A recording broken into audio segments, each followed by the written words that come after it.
Islamic scholar الشیخ القاری مبشر حسن کے official channel القرآن مال تجوید کو سبسکرائب کیجئے، جہاں پر سکھلایا جائے گا نورانی قاعدہ، تجوید، قرأت، کمپیوٹر قرآن، وظائف اور پیش کی جائیں گی طلبہ کی ایکٹیویٹیز۔ الحمد لله نحمده ونستعينه ونستغفره ونؤمن به ونتوكل عليه ونعوذ بالله من شرور أنفسنا ومن سيئات أعمالنا، من يهده الله فلا مضل له ومن يضلل فلا هادي له، وأشهد أن لا إله إلا الله وحده لا شريك له، وأشهد أن سيدنا ومولانا محمدا عبده ورسوله، أرسله الله إلى كافة للناس بشيرا ونذيرا وداعيا إلى الله بإذنه وسراجا منيرا. أما بعد، فأعوذ بالله من الشيطان الرجيم. بسم الله الرحمن الرحيم. إن الله يأمركم أن تؤدوا الأمانات إلى أهلها،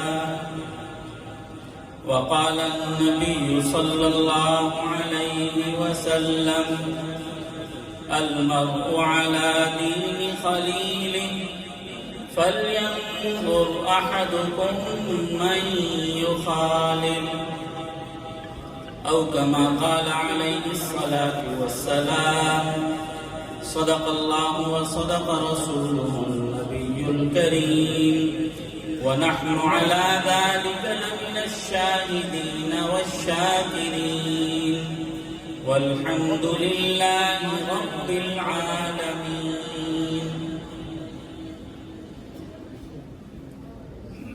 بزرگان محترم، برادران عزیز، مرکز رشد و ہدایت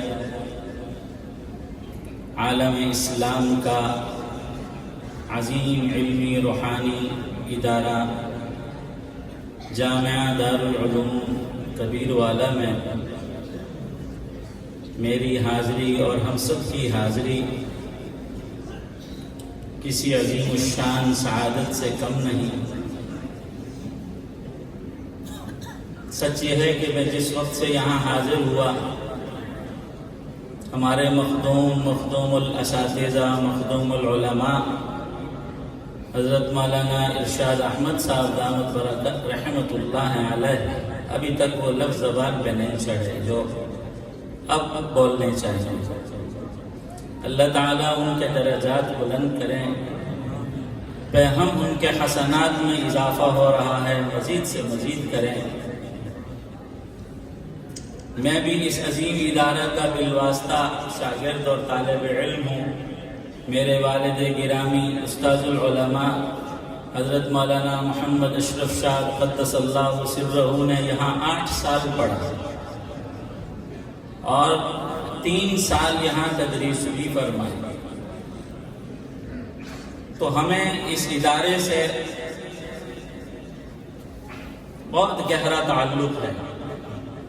جامعہ اشرفیہ مانکوٹ بھی اس کی ایک شاخ ہے، اور الحمدللہ اس کا اس قدر فیضان ہے تو اس کے فیضان کی تو بیانی کا تو آپ سوچ بھی نہیں سکتے. میرے محترم دوستو، مختصر وقت میں مختصر ترین حالات حاضرہ کی نسبت سے دو باتیں عرض کرتا ہوں۔ حضور سرور کائنات صلی اللہ علیہ وسلم جو دین لائے، 13 سالہ مکی دور تک اس دین کی حدود بظاہر محدود تھیں، دعوت و تبلیغ اور عبادات تک تھا، درس و تدریس تک تھا، لیکن جب آپ مدینہ طیبہ تشریف لائے تو آپ علیہ الصلوۃ والسلام نے آتے ہی صرف اصلاح فرد پر توجہ نہیں دی، اب اصلاح نظام پر بھی توجہ فرمائی۔ چنانچہ اصلاح نظام کی نسبت سے آپ نے باضابطہ ریاست و حکومت کی بنیاد رکھی۔ 10 سال مدنی زندگی کے آپ کے جہاں اور شعبۂ دینیہ میں مصروف ہوئے، آپ کی مبارک زندگی کا ایک بڑا حصہ ریاست و حکومت کے قیام و استحکام میں صرف ہوا، حتیٰ کہ اس ریاست و حکومت کے استحکام، انتظام و انصرام میں جہاں جہاں رکاوٹیں آئیں ان کو دور کرنے کے لیے اللہ کے حکم سے جہاد فی سبیل اللہ کا سلسلہ جاری فرمایا۔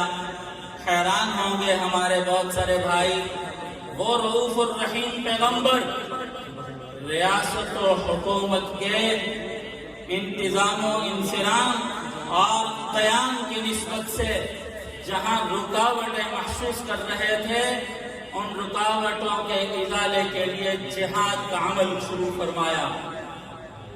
100 جنگیں 10 سال میں لڑی گئیں، 27 جنگوں میں آپ خود شریک ہیں، باقی سرایا اور دیگر جنگیں تھیں جن میں صحابہ کرام کو آپ نے روانہ فرمایا۔ میرے محترم دوستو، یہ ہمارے مبارک دین کی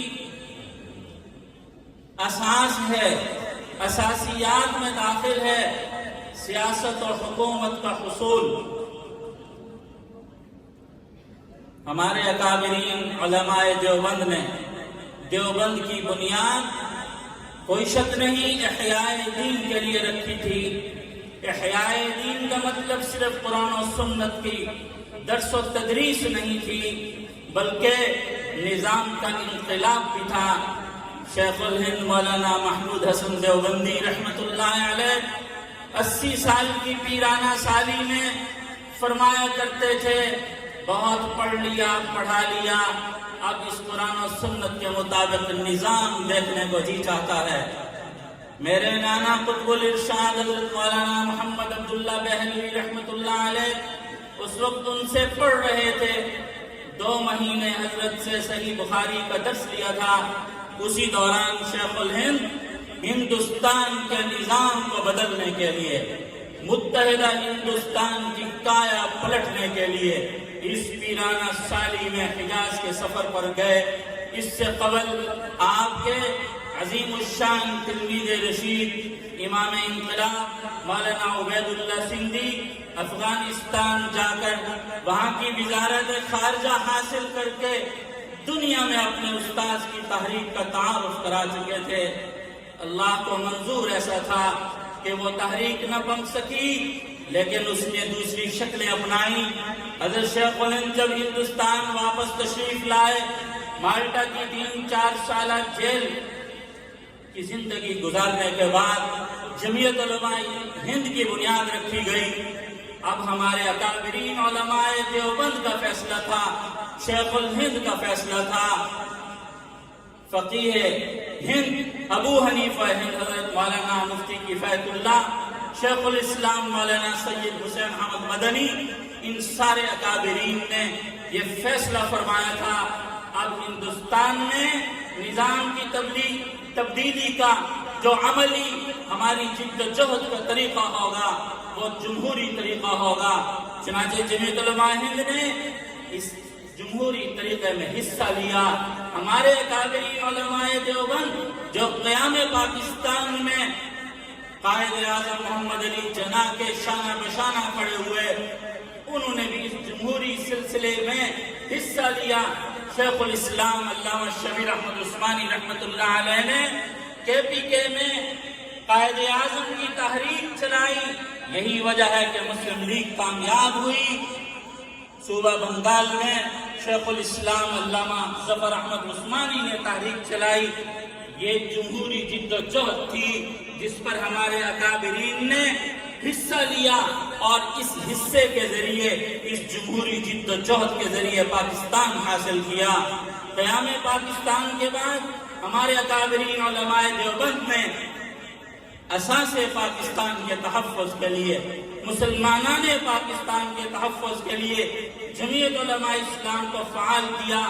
ہمارے اور آپ کے اکابرین ہیں جنہوں نے اپنی جد و جہد سے 47 میں پاکستان بنا تو 23-24 سال کی مسلسل اس جمہوری جد و جہد سے جمعیت علماء اسلام کے پلیٹ فارم کو استعمال کرتے ہوئے اسمبلی نے اپنی مؤثر حیثیت تسلیم ہی نہیں کرائی بلکہ پاکستان کا آئین اسلامی بنوا کے چھوڑا. میرے محترم دوستو، قادیانیت کا اسٹیٹ ہوتا آج پاکستان اگر ہمارے اکابرین علماء دیوبند کی جمعیت علماء اسلام کے پلیٹ فارم سے جد و جہد نہ ہوتی. معاہدہ تھا انگریزوں کے ساتھ قادیانیوں کا، جس کے نتیجے میں پہلے وزیر خارجہ سر ظفر اللہ بنائے گئے تھے. مقصد تھا ان کا کہ پوری دنیا میں قادیانیت متعارف ہوگی، بالآخر پاکستان قادیانی اسٹیٹ بنے گا. میرے محترم دوستو، ہمارے اور آپ کے اکابرین علماء دیوبند نے اپنی جمہوری جد و جہد سے اسمبلیوں میں اپنا اثر و نفوذ حاصل کیا.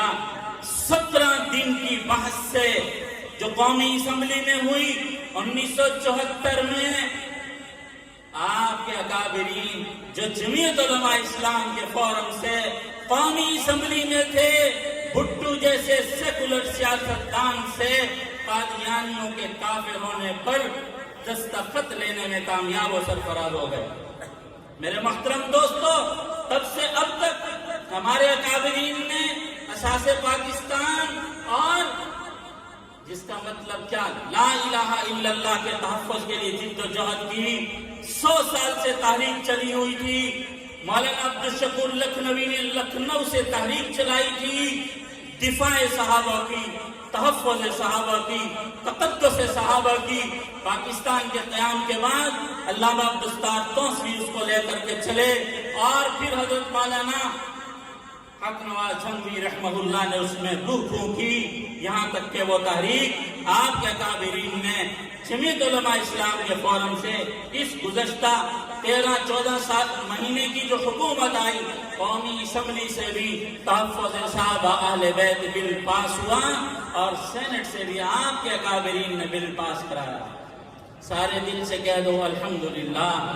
یہ ہم اس سلسلہ کے لوگ ہیں کہ جنہوں نے درسگاہوں میں بیٹھ کر جس طرح قرآن و سنت کی حفاظت فرمائی، ایوانوں میں بھی ہمارے اکابرین نے بیٹھ کر اسلامی قانون بنوائے اور ان کے حفاظت میں بھی کامیاب ہوئے. آخری بات، 1 منٹ کی بات، سیدنا علی رضی اللہ تعالیٰ عنہ سے کسی نے کہا کہ پھر آپ نے بیعت کر لی، مان لیا ابو بکر صدیق کو اپنا حکمران اور امیر المؤمنین. عجیب بات ہے، آپ پہلے مسلمان بچے تھے، اہل بیت کے فرزند تھے، سرور کائنات صلی اللہ علیہ وسلم کے چچزاد بھائی تھے اور آپ کے داماد تھے، تو پھر ابو بکر کو مان لیا. سینوں پر بھی لکھ لیجئے، دماغوں پر بھی لکھ لیجئے، دل کھول کے اندر رکھ لیجئے اس بات کو. سیدنا علی رضی اللہ تعالی عنہ نے عجیب بات فرمایا من رضی بہ لدیننا رضینا بہ لدنیانا.